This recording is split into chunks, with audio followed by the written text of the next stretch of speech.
ओम शांति। आपका दिन शुभ हो। आप जो भी कर्म करें उसमें आपको सफलता मिले, मेरी यही शुभ भावना और शुभकामना है। आज हम इस वीडियो में चर्चा करेंगे कि आपके हाथ के लकीरों में आपका भाग्य है, आपकी किस्मत है, या आप अपनी कलम से खुद ही अपना भाग्य लिखते हैं। बड़ी मजेदार टॉपिक है, क्योंकि अक्सर हम ज्योतिषी से या अपनी जन्म पत्री को लेकर अपने भाग्य को पूछते हैं कि भाई आगे क्या आने वाला है। हर को इंटरेस्ट होता है, हर को।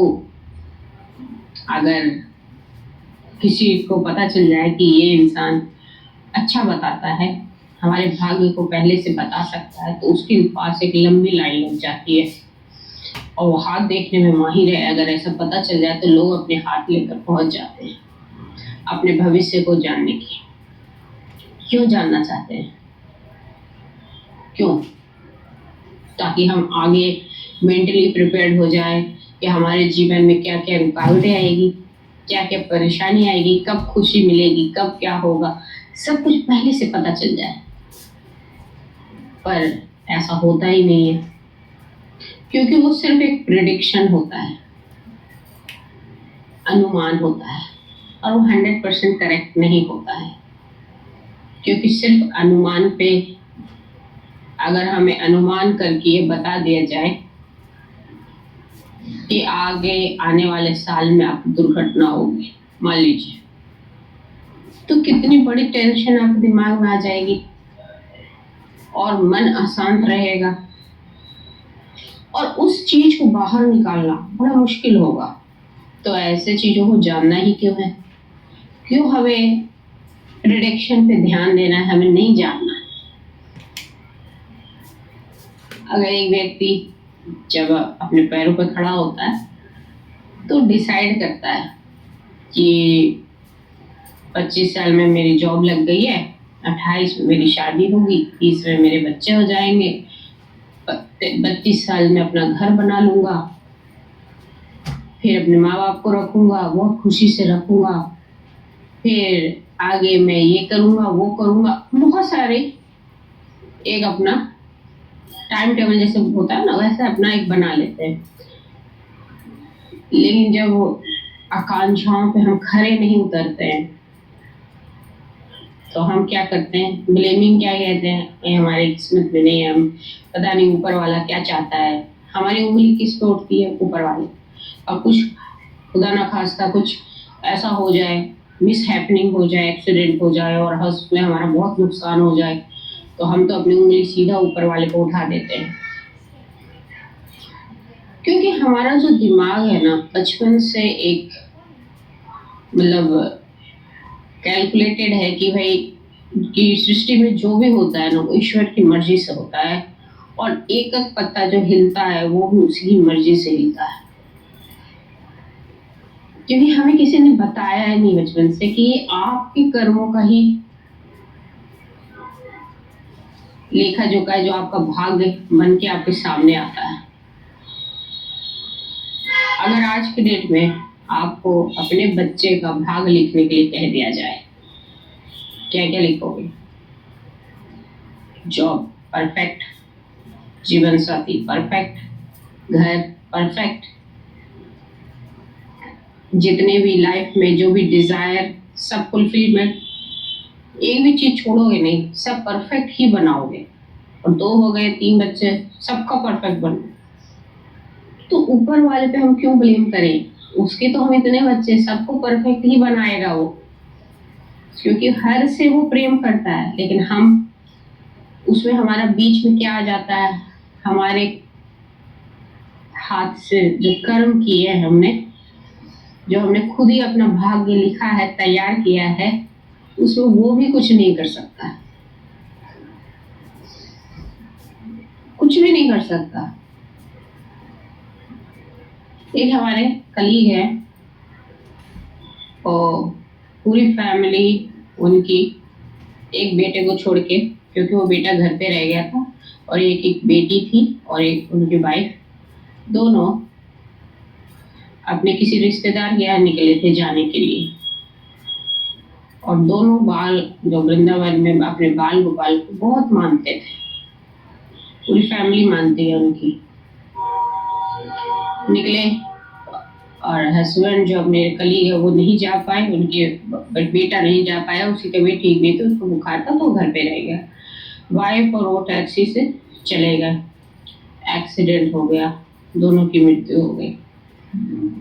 और वो कान्हा लेके भी जाती थी हर जगह पे। बहुत लोगों को आपने देखा ना कि बाल गोपाल की सेवा करते हैं, साथ में लेके जाते हैं, जहाँ भी जाते हैं। साथ में ले गई थी क्योंकि हस्बैंड सेवा नहीं कर पाएंगे, उनको पता था वो आ जाएगी शाम को वापस, तो बाल गोपाल को। लेकिन जब एक्सीडेंट में उनकी पत्नी और बेटी की मृत्यु हो गई तो वो बाल गोपाल की मूर्ति उन्होंने बाहर फेंक दिया, घर से बाहर ही फेंक दिया। इतना गुस्सा आया उनको, लगा कि जिस पत्नी ने उनकी इतनी सेवा करी ईश्वर की, और उसका क्या सिला मिला उसको। लेकिन ये जितनी भी मिसहैपनिंग होती है वो हमारे ही कर्मों का हिसाब किताब होता है, क्योंकि हम जो अपने भाग्य को अपने हाथों से लिखते हैं अपने कर्मों के द्वारा, तो हमें अपने कर्मों की क्वालिटी पे ध्यान देना है। हमें जो भी कर्म करना है सोच समझ के करना है, क्योंकि हम अपना भाग्य लिख रहे हैं। उस समय हमें ध्यान देना है, तभी हम अपना भाग्य परफेक्ट लिख पाएंगे। अभी से लिखेंगे ना तो आगे आने वाला जो हमारा भाग्य है वो परफेक्ट होगा। करोगे भाग्य वो कैसे लिखेगा, वो तो फल देगा ना, फल तो भोगना ही है। सबको पता है कर्म फल भोगना पड़ता है, और वही भाग्य होता है। अब भाग्य को चेंज करने के लिए लोग वास्तु, दिशा बदल दो, नाम बदल दो, घर बदल दो, बहुत सारे ऐसे टिप्स देते हैं। साइंस के द्वारा देखा जाए तो उसका भी महत्व है ना। साइंस के द्वारा देखा जाए तो उसका महत्व जो है वो बहुत, उसका जो महत्व है ना वो बहुत थोड़ा सा, मतलब उसका इफेक्ट तो आता है। जैसे आपने वास्तु के हिसाब से अपना घर कर लिया, आपका कोई जॉब नहीं चल रहा है, आपने उसके हिसाब से अपनी दुकान कर लिया, आपने अपने नाम में ए बी चेंजेस कर लिए, ठीक है, डबल ए कर लिया, डबल एस कर लिया, कुछ ऐसे बताते हैं।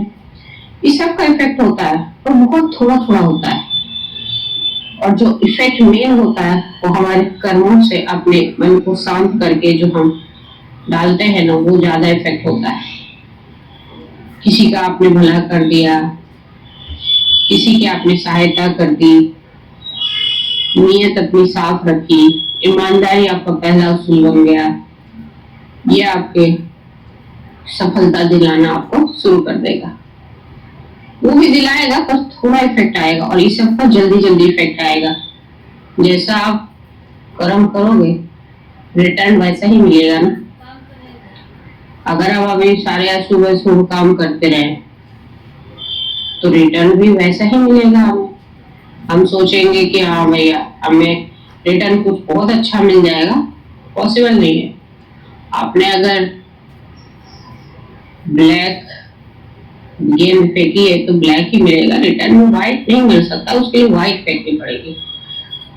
टकराएगा दीवार से, वापस आता है, लेकिन कोई भी देखेगा वापस आ जाता है। अपने रूम में चारों तरफ एक बॉल फेंक के देखना, वो आपके पास ही वापस आएगा। वैसे ही जितने कर्म करते हैं वो रिटर्न में हमारे पास वापस ही आता है, और वही हमारा भाग्य बनाता है। और ऐसे बहुत सारे उदाहरण होते हैं, ठीक है। अभी जैसे कोई रिश्ते, दो पति पत्नी के बीच में बहुत लड़ाई चल रही हो, कोई बोले कि आप तो ऐसा कर लो, अपनी बेड की दिशा सही नहीं आपकी, आप बेड की दिशा चेंज कर दोगे तो आपके बीच में लड़ाई खत्म हो, या आप अपनी खुद ही चेंज, मतलब वाइफ को चेंज कर दो, हस्बैंड को चेंज। ऐसा पॉसिबल नहीं है, इसलिए बोलना व्यर्थ है, ठीक है। तो परमात्मा कहता है कि इतना घर चेंज कर दोगे, है ना, नाम चेंज कर लिया, और एक सिंपल सा काम नहीं किया, अपने आप को चेंज नहीं किया, तो सबसे पहले आपको करना क्या है? अगर आपको कोई भी रिश्ते खराब हो रहे हो तो सबसे पहले अपने आप को चेंज करो। देखो क्यों खराब हो रहे हैं, मेरी वजह से हो रहे हैं, नहीं हो रहे हैं तब भी अपने आप को चेंज कर दो, बोलना बंद कर दो, शांत हो जाओ। ना मुंह से कुछ बोलेंगे ना आगे बात बढ़ेगी, और ना बात बढ़ेगी ना सामने वाले को गुस्सा आएगा ना वो मुझे कुछ बोलेगा। गॉड ने बहुत अच्छा गिफ्ट दिया हमें, स्माइल। आप कुछ स्माइल कर दिया, एक्सेप्ट कर लिया, हाँ ठीक है ये मैंने किया है, चलो अगली बार से नहीं होगा। तो मुझे नहीं लगता किसी पति पत्नी के बीच में लड़ाई होगी, कोई एक इंसान एक्सेप्ट कर ले, दो में से सिर्फ एक को ही एक्सेप्ट कर लेना। अब ये बोलेगा मैं ही सहूं, मैं क्यों सहूं, मैं ही सहती रहूं पूरे दिन, मैं ही बोलूं। अक्सर ये सवाल आप कर सकते हो कि भाई सहन शक्ति का जो है वो सिर्फ औरत ही ले ले या हस्बैंड ही ले ले, ऐसा पॉसिबल नहीं। देखिए, अगर आप अपने रिश्ते को मधुर कर रही हैं, जो कि आपका भाग्य है ना, अगर आप मधुर नहीं करोगे तो अपना भाग्य आपने क्या बना लिया? अगर आपने मुंह से कटु वचन निकाल लिए तो ये भी तो एक कर्म है ना, और उससे क्या हुआ? रिश्ते बिगड़ गए, और फिर क्या होता है लास्ट में?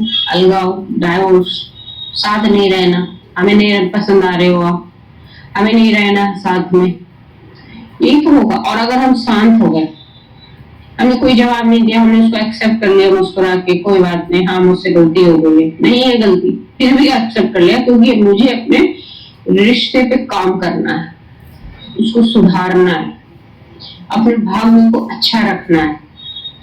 हमें भाग्य में कोई ऐसी रिश्ते बिगड़ने वाली कोई चीज लानी ही नहीं है। तो हम शब्दों की शक्तियों पे ध्यान देंगे, हम शब्दों पे ध्यान देंगे, हम एक्सेप्टेंस पावर अपनी बढ़ा नॉइज है, अपने एक्सेप्टेंस पावर बढ़ा लेंगे।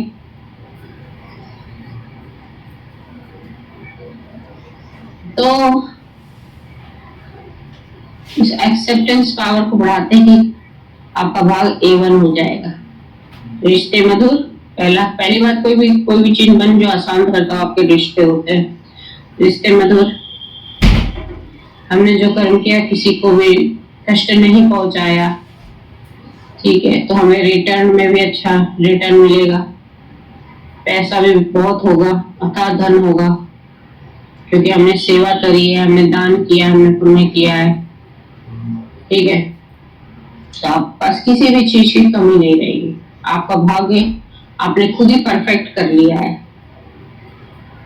और ईश्वर देखेगा कि मेरा बच्चा बहुत खुश से रह रहा है, तो उसका भी ध्यान आपकी तरफ आकर्षित हो गया, और वो कहेगा हाँ ये परफेक्ट, तो इसको और इसके रास्ते क्लीन कर दो, क्योंकि इसने आपको अपने आप को इसमें मजबूत स्थिति में बना लिया है, मेडिटेशन करके, ईश्वर से कनेक्ट करके, ध्यान लगा के।